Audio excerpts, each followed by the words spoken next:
There he is, guys. Brad in the background. All right, so just get the comments out of the way, right up in front.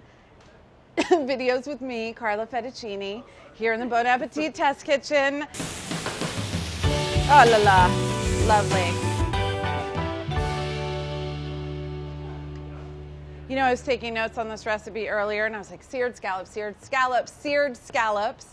I have an 8-year-old child with a lisp, so I just kept hearing it in his voice, which would be seared scallops.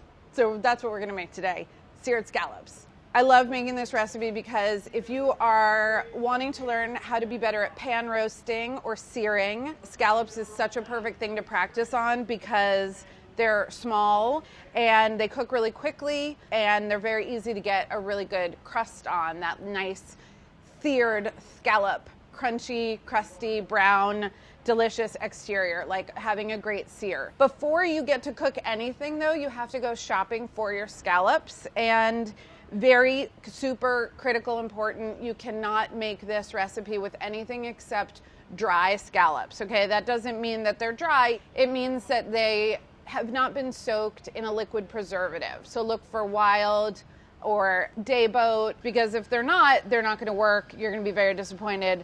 Waste of money. The next thing you need to do is kind of go over the scallops. Some of them will have this and some of them won't, but you're looking for the side muscle and you pull those off. Funny story, I give those to my cats. They love them. Scallop ceviche. Scallop ceviche. I used to have a lisp also, so I'm a little sensy about it. But it's cute. Scallops have a top side and a bottom side, and you can see it's like the way that it slants forward is the top side and the bottom side is flat. Okay, so that's done. I'm gonna set those aside. So 2 lemons are getting juiced and 1 lemon is getting segmented. So I'm just following the shape of the lemon and taking off the peel and the pith. The pith is that white part right underneath the peel that is bitter and unpleasant. There's little walls of the citrus segment, right? And so what you're gonna do is you're gonna tease the tip of your sharp knife in between and going on one side on the inner side and then the other.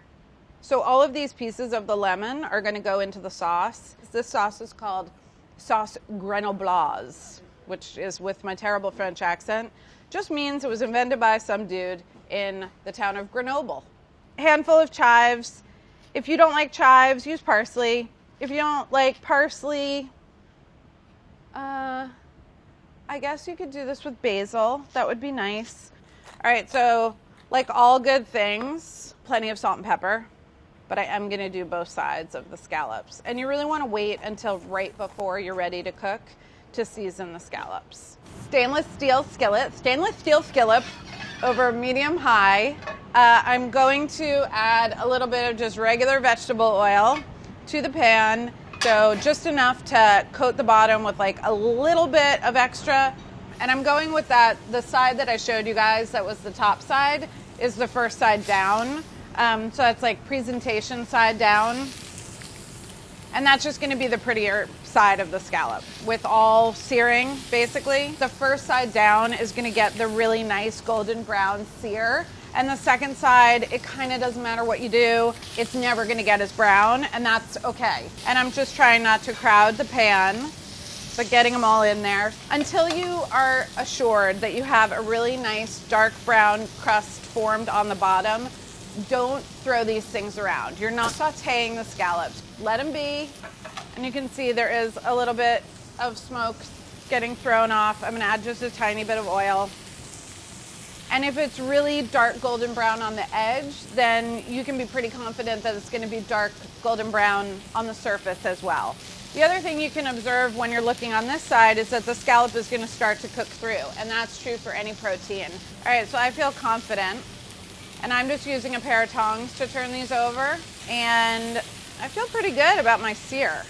See how nobody is sticking? Because they have the good crust. All right. Now that they're on their second side, I'm just really sliding them off the heat now to finish cooking a little bit more gently. So if you've ever made a braise or deglazed a pan, which we're about to do, you're familiar with the brown bits, and those are like This is just super concentrated flavor. So I don't want to waste that, and I don't want to burn it. But see, nice and golden brown. 3 tablespoons of butter. I'm gonna go a little bit lower on my heat. So now we're starting the pan sauce. I don't know, I feel like using the 4th tablespoon. So I'm going to. Stirring and scraping up the brown bits. And these are gonna dissolve back into the sauce. The important thing is that you're scraping against the surface of the pan to really get all those pieces up. Brown butter is what's happening here. Brown butter has like just a more developed flavor. The lactic acid starts to come out. You get like nuttiness and sweetness, and it isn't just pure fat. Lemon juice. Lemon segments. And I want this to reduce just a little bit. So just stirring, my patented pull the pan back and forth while you stir around in a circle. And you can see a lot of the lemon segments did break up as predicted. 2 teaspoons of capers. Ooh, they're supposed to be drained. So now they're drained. And go the chives. And you can tell that the sauce is emulsified because it looks shiny and creamy and homogeneous, which someone recently told me people don't know what that means. I think everybody knows what homogeneous means. Homogenized milk, not separated. Okay, saucing of the scallops. So we have this incredibly beautiful emulsified sauce Grenobloise. Yeah, I'm just gonna eat the scallop. All right, people, go sear some scallops. Seriously.